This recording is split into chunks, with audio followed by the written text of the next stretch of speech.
दोस्तों, आपको पता है कि आज जो यहाँ पर ये प्रोग्राम होने को जा रहा है, इसकी जो दाद पेल रखी है, ही इज डॉक्टर राजा मुजफ्फर। आपका पता होगा कि 2006 में ये फॉरेस्ट एक्ट हिंदुस्तान में लागू किया गया और आगे चलते चलते 2019 में ये हमारे यूपी में भी लागू हुआ, लेकिन इसके पीछे किसका हाथ था वो है आपके सामने डॉक्टर राजा मुजफ्फर। एक जमींदार को जो जंगल के नजदीक रहता है, चौपान है, गोजर है, कोई भी है, उसको अब हक बनता है कि जो वहां की जमीन है वो उसका काश्त कर सकता है। अगर तो ये इन जाए नहीं कि तो बड़ी बड़ी मतलब इदारे बने, जैसे हस्पताल, पंचायत घर, मड़गुजार, तम हेक्यू बनत। अगर तीस मजबूरी पे 67 कुल तान हेक्यू तुम चिटित, तमे अलाव नहीं किया। ये अनायत कर्ज मिले तो क्या कभी आपको ये लगता था कि इसका रवत काश्त है? कभी नहीं लगता था। इसमें सारी मेहनत इनकी है। फॉरेस्ट राइट एक्ट कोई जमीन बांटने का कानून नहीं, ये याद रखो, ध्यान में रखो। जमीन बांटने का कानून नहीं है फॉरेस्ट राइट्स एक्ट।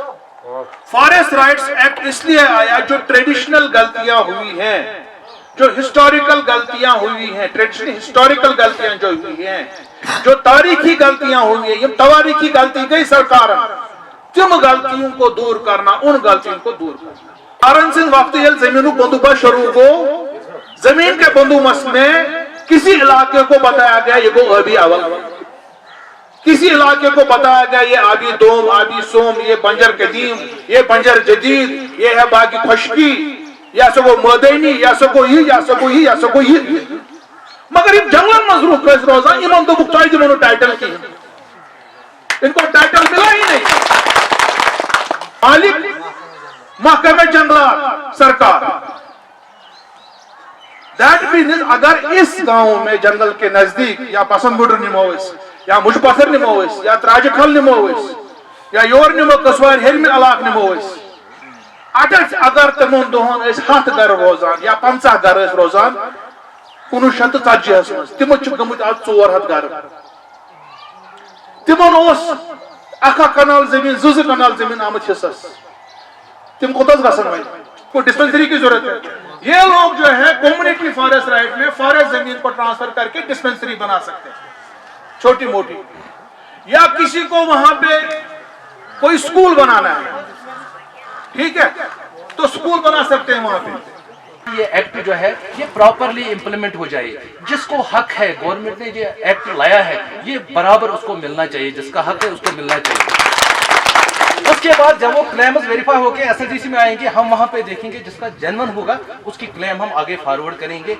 अगर किसी को कोई वहां से किसी की क्लेम किसी बुनियाद पे हम वापस कर देते हैं, हम रिजेक्ट नहीं करेंगे, हम वापस आपकी ग्राम सभा को भेजेंगे। इसमें ये डॉक्यूमेंट नहीं है, ये आपने ऐसे नहीं किया है, आप दोबारा से उसको देखोगे, दोबारा से हमारे पास भेजेंगे। उसके बाद भी अगर हमें लगता है या आप रिजेक्ट करते हैं, हमें लगता है कि रिजेक्ट होने की काबिल है, हम इसको रिजेक्ट करके, लेकिन आपके पास हक है, आप अपील कर सकते हैं।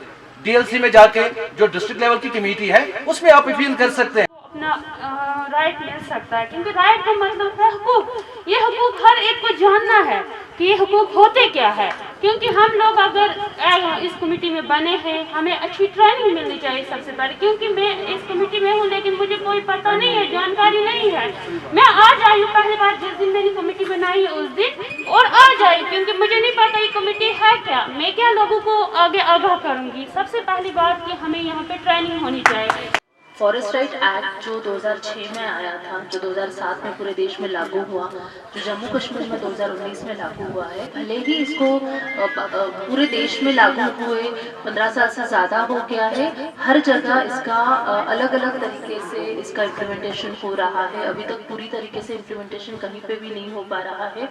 आप जैसे अपने मवेशी लेके जंगल में जाते हैं, देश भर में अलग अलग समुदाय है जो अलग अलग जगह के जंगलों में अलग अलग जानवरों को लेके जाते हैं, और उनकी भी बहुत सारी समस्याएं हैं जो अभी तक हल नहीं हो पाई है, और उसको हल निकालने के लिए सरकार ने एक कमेटी गठन करी है, जिसका काम ये है कि हम समझ पाए कि जब आप जंगलों में जाते हैं अपने जानवर लेके, तो आपको कौन कौन सी मुसीबतों का सामना करना पड़ता है, कौन सी मुसीबत